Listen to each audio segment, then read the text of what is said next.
gërëm cellule Touba Pikine mi nga xam ne moo ma invité wax dëgg yàlla sargal ma invité ma fii ci Djiddah Thiaroye Kaw ma fekk fi nag mobilisation bu mucc ayib bi ma fi fekkee mobilisation bi it ma fekk fi ay panélistes yoo xam ne wax dëgg yàlla waxtaan nañu waxtaan bu am solo fekkee naa réponse yi ñu tontu ci laaj yi nit ñi laaj loolu rek wane na ni panélistes yi ñu tànn ñu mat a tànn lañu waaye li ma bëgg a wax rek moom mooy dañoo war a fexe ba ñun ñii nga xam ne ñun ñooy responsables yi ak militants yi nekk wenn say ndax dañoo jëm ci étape bu am solo étape bi nag moom mooy étape bu élection locale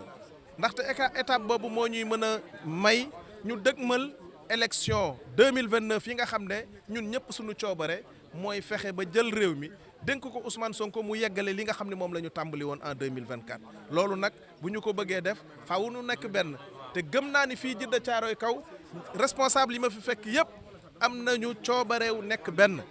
te comme loolu am na di ngeen servir d'exemple aux autres cellules aux autres sections communales yi nekk fii ci département de Pikine ndaxte li nu soxla mooy rafler 12 communes yi rafler ville de Pikine te lépp Pastef jël ko te gëm naa ni dañ ci jëm maa ngi leen di gërëm di leen sant. asalaamaaleykum carte yi ndax jàpp nga ne Sénégalais yëpp dinañ jot ci carte yi bu soobee yàlla carte yi yemb nañu ñi ngi fii te it gëm nañu ne li ëpp ci Sénégalais yi bëgg nañoo am carte bu ngeen gisee rek ni engouement bi mu am keroog bañ koy ubbi ca samedi ji ñu génn. waaye it tey gis ngeen li xew fële ca département de Mbacké bu soobee yàlla 1 million bi nga xam ne moom le président wax ne nañ ko wut man gëm naa ni dinañu am lu ko ëpp incha allah ci ñetti weer yi ñu jëm sénégalais yi dinañu gis loolu incha allah. sant yàlla mu nekkoon initiative boo xam ne rek dafa dëppoog li ñu sinu njiit digal ñu def ko muy Ousmane Sonko bépp activité yaakaar nañu ne bu ay patriotes taxawal guddi yi ñu toll rek dafa war a militer en faveur de ça waru ko wàcc. te loolu lañ soxla nag dañu war a saf sàpp ci terrain bi massifier gën a dëgëral suñu taxawaay d'abord après massifier ubbeeku jaay ay carte animé wan ne nit ñi on est là Pastef est là et près de vous dem waxtaan ak ñoom taataan seen i xalaat seen i bëgg-bëgg préparer échéance yi di ñëw ndax mbiri local la te boo nee local wax sa yëfi gox donc nag gën a jege gën a yey ñu ànd ak suñu coordonnateur nga xamante ne ni soo xoolee élection locale yee passé moom la fi Pastef investiroon yàlla nag moo yore fal mooy fal ku ko neex mooy folli ku ko neex yàlla defoon nekkul moom waaye am nañ njort ne parce que ba léegi loolu la bëgg loolu la gëm am nañu njort ne incha allah échéance yi di ñëw ça nous sera favorable yàlla mën na ko def incha allah rabi le maire de Djiddah Thiaroye Kaw am nañ ci gëm-gëm donc waaw loolu duñu perturber duñu andil jiixi jaaxa yëngaluñu sax man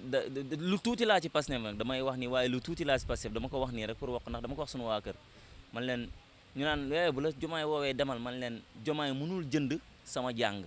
Diomaye mënul jënd sama diine Diomaye mënul jënd sama ngor foofu laa natt sama bopp su ma Diomaye woolu woo jox ma poste mooy bu Diomaye jënd na ma man te mënuma jënd amul sama prix donc nag yàlla def ma nekk militant wu Ousmane Sonko ñu gëm ko dara taxul ñu weddi ko ñu gis ne moom doxalinam jël yoonam ñëpp traîtrise lañ ko jëlee ndax ñëpp xam nañ gis nañ ni mu demee nit koo xamante ne lim la defal nga sañ koo def li yow rek yaa ko sañ su la amee ñu la si fekk ñooñu dañoo goree di ba ku ànd ak ñoom sax gore woo wala ku bokk ak ñoom ñun nag ay gor lañ metti dañuy ànd ak kilifa gi neex dañuy ànd ak kilifa gi donc du ñu perturber tey la ñu gën a dëgër li ko preuve bi mooy bi ñu wootee nii gis nga ñi ñu wuy si ay kilifa dañu ne demuñu Mbàkke dañuy ñëw Pikine jëmmal dooleel Pikine te liñ fi wax yëpp mooy dooleel parti bi ci commune bi dooleel ko ci département de Pikine gagné maire yi ci département yi constitué ci communes yi constitué département bi pare ci loolu nag jubali 2029 def Sonko président kon xam nga ne ñun on est fidèle et jaloux dañoo fiir café wuñu sax suñu leader te incha allah taxawaay bu lañ ci am te dara mënuñu perturber incha allah rabbi jërëjëf frère. donc li ñuy wax moom mooy activité tay bi dafa nekkoon activité boo xamante ni bu am solo la ñuy sant di gërëm le ministre Moustapha Ndiek Sarré bi nga xamante ni moom il a préféré bàyyi Mbacké ñëw li nga xamante ni moom mooy Djiddah Thiaroye Kaw donc lii aussi mu nekk activité boo xamante ni activité bu commune bi yàgg di def la récemment def nañ don de médicaments ak ay visites médicales def nañ fi ay kits scolaires yoo xamante ni jox nañ ko ñi nga xamante ni ñoom ñooy élèves yi waaye aussi dem nañu defaraat yenn écoles yi nga xamante ni yàqu woon na donc loolu yëpp muy rentrer ci activité li nga xam te ni moom mooy activité commune bi donc di sant waa cellule bi di si jiital le président de la cellule Mouhamed Moustapha Lo di wax ni lii c'est un bon exemple parce que dafay wuyu woote bi nga xamante ni le président Ousmane Sonko moo ko jox maanaam parti bi mooy cellules yi nañu nekk lieu bi nga xam ni fa la ñuy animer parti bi et que loolu mu def ko mu nekk honneur ci commune bi nekk honneur ci départemental bi ñu ngi leen di sant di leen gërëm wasalaam. Mouhamed Moustapha Lo, donc je suis le président de la cellule Pastef de Touba Pikine, qui est un quartier dans la commune de Djiddah Thiaroye Kao. Voilà, donc on a organisé cette grande conférence politique en parfaite entente avec la section communale de Djiddah Thiaroye Kao, dirigée par notre grand frère coordonnateur M. Birama Diop, qui nous a accompagnés depuis le début. Il fait partie des 2 premières personnes qui ont eu vent de cette initiative avant de l'ébruiter, avant de propager au niveau de la section communale et de notre commune. Donc il a magnifié, il nous a donné des orientations par rapport à tout ça. Et il n'a pas cessé de faire ça, même en cours des démarches visant à mettre en place, à organiser la conférence. Il a tout fait, il nous a donné toutes ces initiatives et des orientations pour que vraiment ça soit une conférence réussie, une belle conférence et que vous avez vu les résultats aujourd'hui. Nous lui sommes infiniment gré, nous le réunissons infiniment, toute la cellule à travers ma voix. Donc c'est comme j'ai dit tantôt, ce n'est pas une initiative fortuite, non, on l'a fait en droite ligne de l'instruction du président du parti, le guide de la révolution, M. Ousmane Sonko,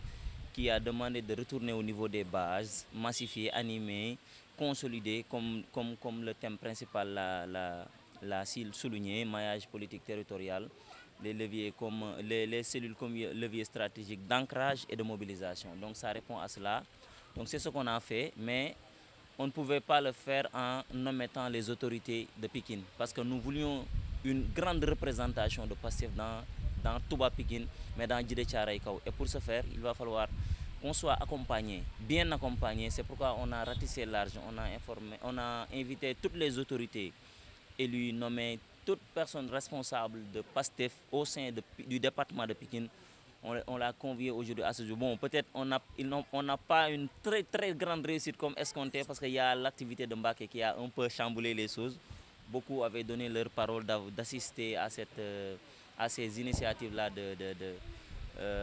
d'inauguration de leur siège et tout. Mais quand même, c'est tout dans Pastef. En tout cas, on est très content de la présence de tout le monde. Et on remercie également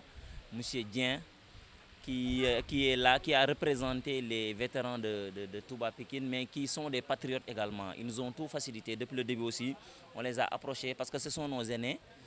On leur doit respect et considération, et aller à leur endroit aussi fait partie des instructions données par notre coordonnateur également, qui nous l'avait dit dès le tout début. Mais quand on est arrivé à leur niveau, ils nous ont tout facilité, ils ont donné des conseils, des orientations, et ils ont mis tout ce qu'ils ont à notre disposition pour la réussite de la journée aujourd'hui. Donc nous les remercions également.